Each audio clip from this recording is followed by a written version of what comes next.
recently. Hopefully, it is now extremely obvious that Europe should restart dormant nuclear power stations and increase power output of existing ones.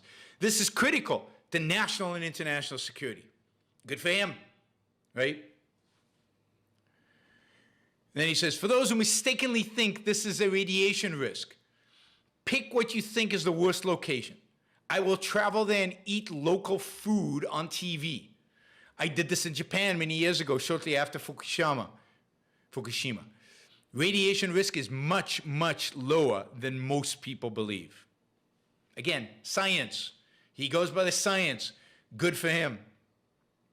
We know the story of the Starlink. The Ukrainians said, hey, you want to go to Mars, you want to do this, but what about sending us some Starlink so we can get some internet here in Ukraine? Within 10 hours, they were being shipped over. Elon Musk came on Twitter, said, they're on their way, you're going to get them. Next day, they got them. They've made them work now. And of course, in addition to that, he refuses to control what is being delivered over Starlink. So he says Starlink is being told by some governments, not Ukraine, to block Russian news sources. We will not do so unless at gunpoint. Sorry to be a free speech absolutist. Good for him. Then he writes, hold strong, Ukraine, and also my sympathies to the great people of Russia who do not want this. Nice. Hate to say it, but we need to increase oil and gas output immediately.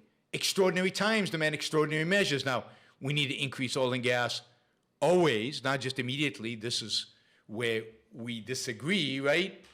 But he's not inflexible. And then he says, obviously, this would negatively affect Tesla, but sustainable energy solutions simply cannot react instantaneously to make up for Russian oil and gas exports. Then he writes, important warning, Starlink is the only non-Russian communication system still working in some parts of Ukraine. So probability of being targeted is high. Please use with caution. So I guess people who are using Starlink receivers could get bombed. Here's a good one. I like this one. Why is the traditional media such a relentless hate stream? Real question. Most news outlets attempt to answer the question, what are the worst things happening on Earth today? It's a big planet.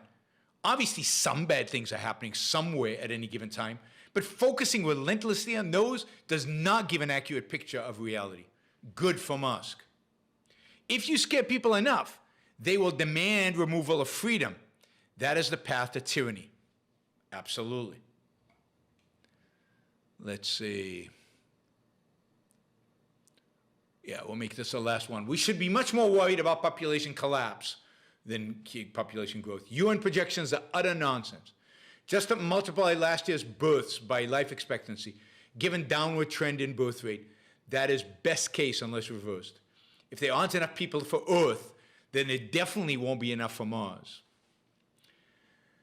I think these tweets give you a bit of a sense of, as I said, the kind of the sense of life, the spirit that Elon Musk represents, which I think is all positive. I'll just remind you of a couple of other things. There was during COVID, if you remember, when the state of California wanted him to shut down a Tesla plant in California because of COVID. He said they would have to come and arrest him and his workers. He was not shutting it down. He was making it optional for his workers to come, but he was not going to shut down. All his workers showed up, and this plant was never shut down. Never shut down. They made exceptions for it. They concluded it was essential services, and they kept it open. I love the one where people asked him, well, how are we going to regulate the internet of Starlink? When he says, well, you'll shake your fist at it, right? I mean, that was a beautiful, again, expression of that spirit of, we're going to get it done. We're not going to let anybody stop it. And all the regulators can do about it is shake their fists because they don't have any power over me. They don't have any power over the creator, the producer, the maker. Elon is an amazing person, I think, an amazing entrepreneur, an amazing business person. He is an amazing idea, producer. one of the clips I saw him, he was asked about, what's going on in his head constantly. He says, constantly, it's like fireworks, explosions going off. It's constantly thinking, constantly new ideas. His boring machine thing was something he drew on his hyperlink or whatever, was something he drew on a napkin, basically. It's ideas that come.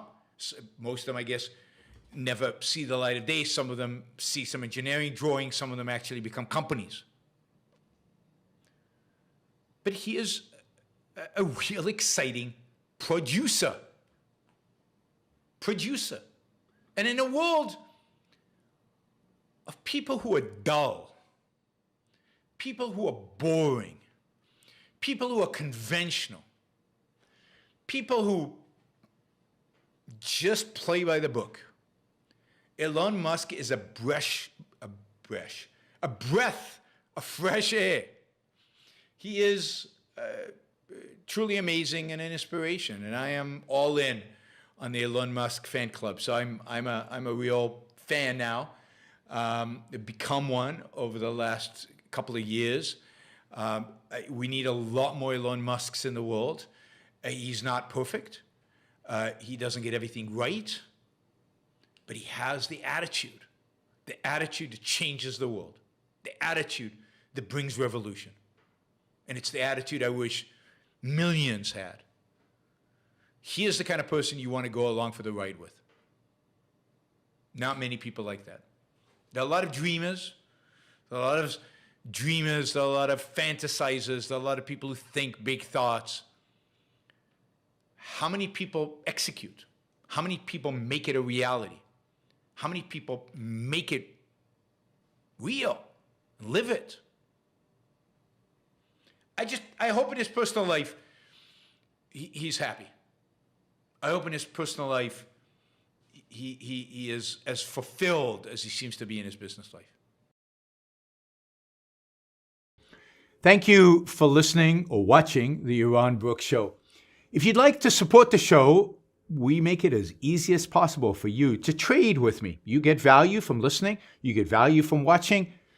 Show your appreciation. You can do that by going to yaronbrookshow.com/support, by going to Patreon, Subscribestar, Locals, and just making a appropriate contribution on any one of those channels. Also, if you'd like to see the Yaron Brook Show grow, please consider sharing our content and, of course, subscribe. Press that little bell button right down there on YouTube so that you get an announcement when we go live. And for those of you who are already subscribers and those of you who are already supporters of the show, thank you. I very much appreciate it.